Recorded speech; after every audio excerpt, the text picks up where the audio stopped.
Thank you all for being here.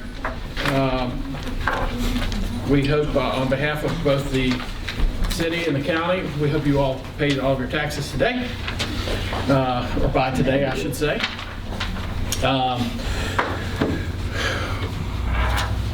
So to start off, I guess the last time we met it's been almost 3 weeks ago. We talked about our governance plan. Mr. Ehret and I will get into that a little bit later in the agenda. I got a phone call today from Mr. Clemens.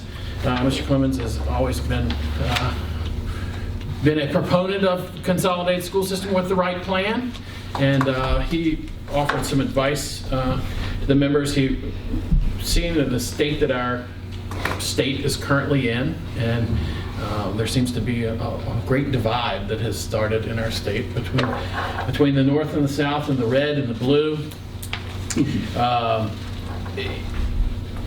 We talked about the idea of people think that the government's really trying to push them around, and Mr. Clemens thinks that perhaps that we should, as a committee, talk more about why we are here, what we want to see in a consolidated school system, why we think this is a good plan, rather than just talking about how we get there. With that being said, this community is working together better now, I think, than we have in a long time, between the City Council and the Board of Supervisors and their joint economic development partnerships, the school systems and the joint school calendars that helps out Mr. Spangler and the governor's school as well.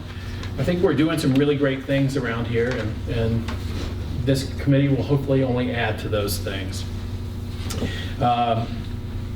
And I want you all to rest assured that although a lot of times we find ourselves talking about things like governance and money,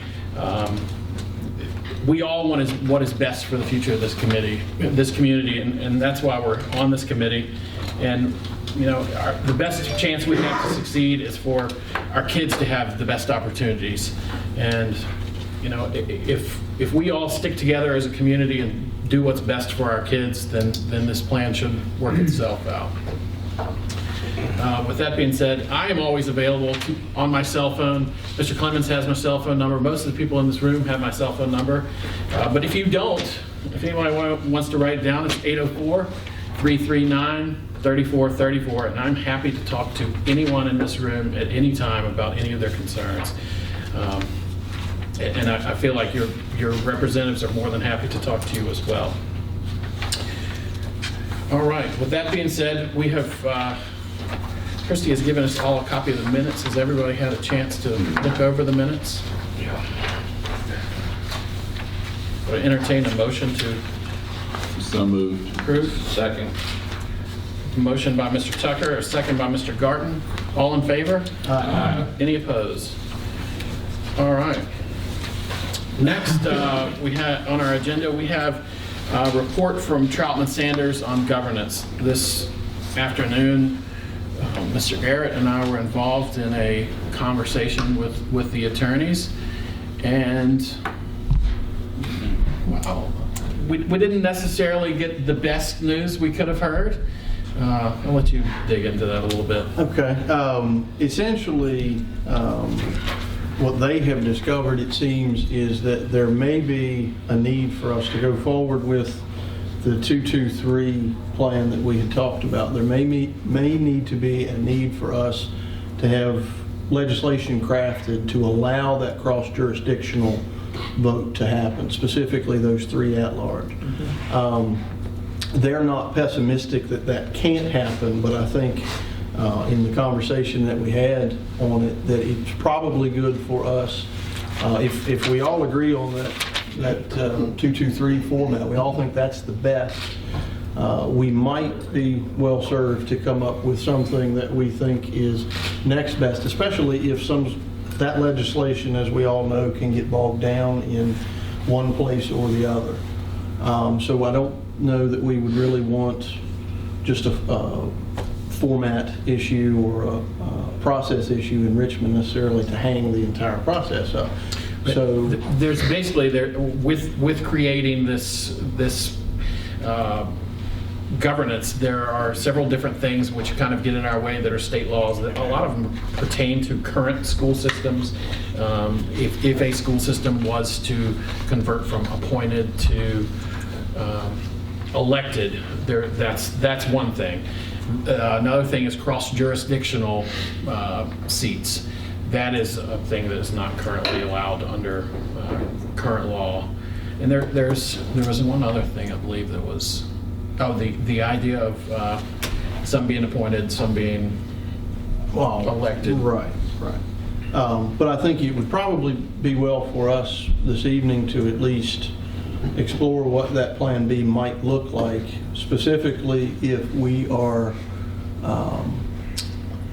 if it is either the process is very slow and drawn out to get the legislation to allow it, or if it just doesn't happen at all. I think we have to entertain that possibility. If there's another format that fits inside of the current jurisdictional lines, then we should probably explore that. And with, Either tonight, or we can, I suppose, table that for its own discussion at a future date if we want to all come to the table a bit more prepared for it.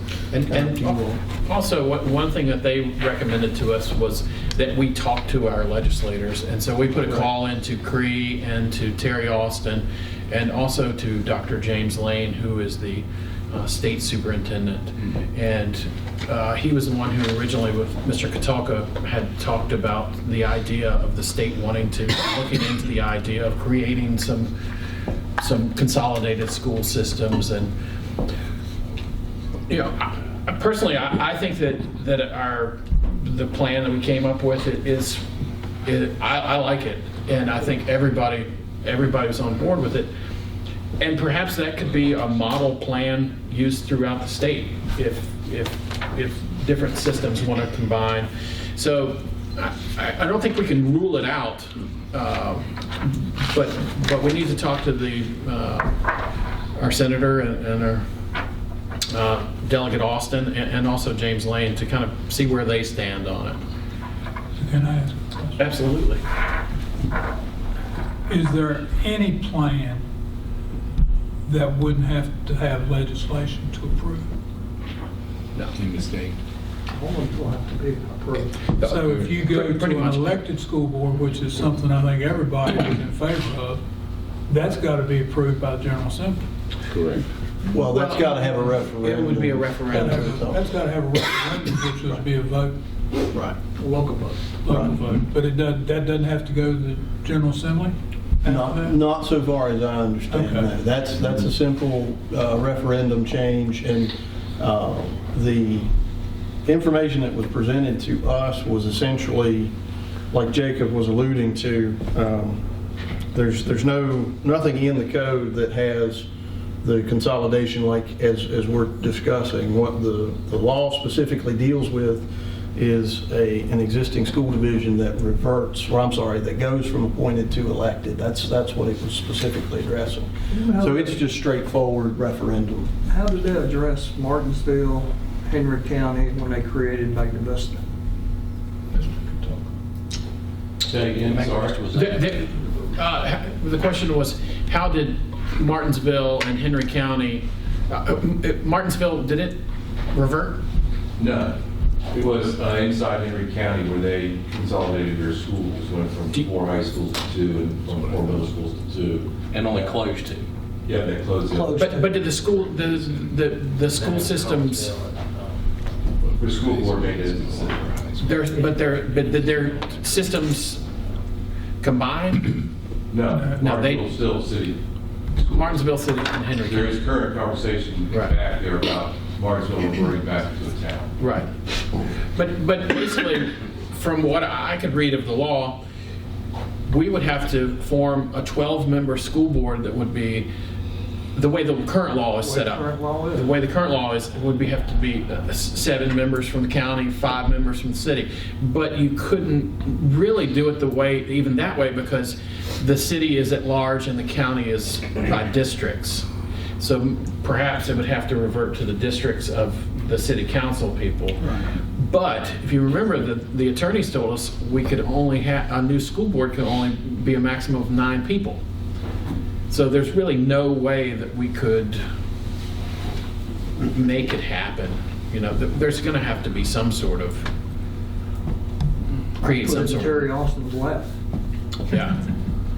Yeah, and Cree, when I originally talked to Cree said if something isn't a law, it can be made into law. Right. That's the And- instruction we were given. Right, and so, you know, with Covington being the county seat, you know, I would think that could be something that, and Mayor Seibold before the meeting brought up the idea that, you know, the sheriff is elected throughout the whole. At large, and. Commonwealth Attorney, Commonwealth Clerk of the Court. They're all elected at-large city, county. But they're constitutional officers. Yes. Is there, I mean, Probably. that's what I wondered. Yeah, probably is Stay- a difference. It's a difference. But that's, to me, that would be somewhat of a precedent that it does occur. It would have to be new legislation. Personally, I would like to see us try to go with what we agree on, what we have already agreed on, but we might need to tweak a couple little things on it as far as the staggering the terms and a few little things like that. But that's something I think that our lawmakers can. And law firm, I mean, you know, they can give us a direction in which to pursue, I'm sure, which the. I think the staggering of the terms that like Mr. Tucker, I think, brought up, he was in an unfortunate electoral situation a time or two. And I think if it works out and we can, it's the luck of the draw if it comes to that. If you have to run, you know, for election twice in 2 years, I mean, it's only going to happen. It's only going to happen the first. We can overcome That'll that happen point. this first time. I think one of the reasons that the attorneys were kind of precautious about the thing is because they thought that there were so many things that would have to change to allow this to happen, with the idea of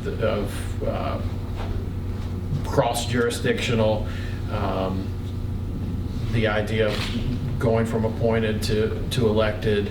I think there were several things that they were scared that, you know, a delegate from Charlottesville is going to look through there and be like, well, I'm not even touching all that stuff. There's so many things that have to change there, and they only have 20 days or whatever to really.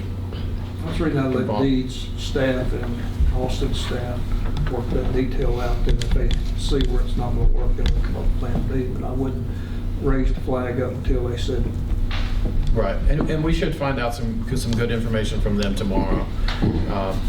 You know, and one thing that's great is we have a Democrat and a Republican on our side. So, you know, they both said if we could come to a conclusion on something, they would help us, you know, make it happen. So There's going to have to be a box of things we consider growing pains for the initial transition, you know, that we have to put some things into in order to get where we're going. I mean, we just have to go forward one way. Some things we'll have to Yeah. accept, but we'll do our best to minimize those, I think. move on. all right. That's what I'm saying. So we will find out more on that tomorrow and report that back next week, what we can find out.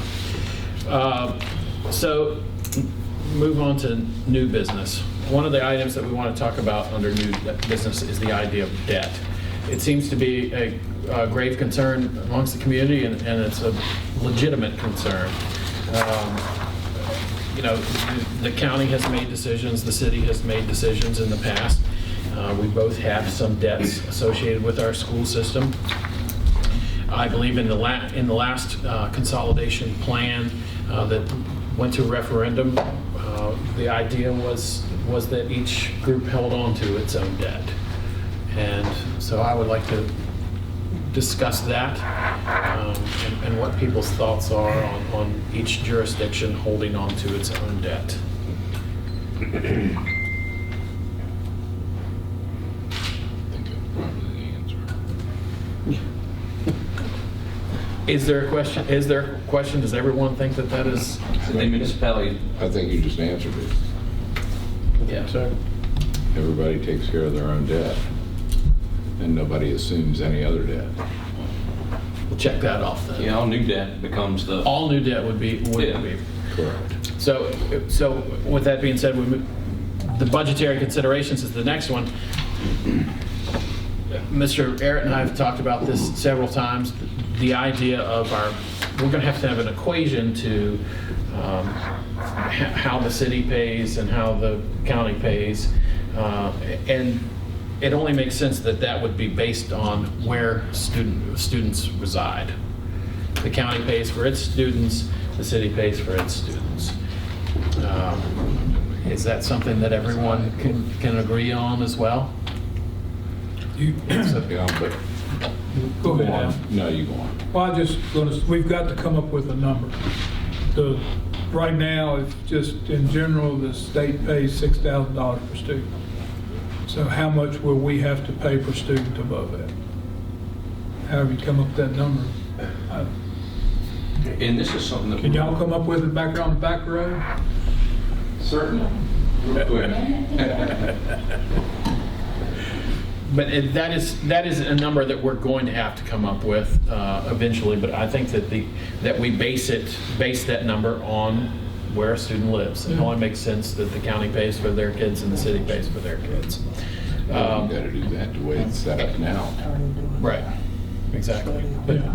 So the way JRTC is set up is that it's based on 3-year averages. So whatever the 3-year averages are, that's what the locality pays. And the good thing about that is there's no huge surprise, there's no huge spike or anything like that. So that is something that can be used not only for budget, but also for future debt and for future capital improvement.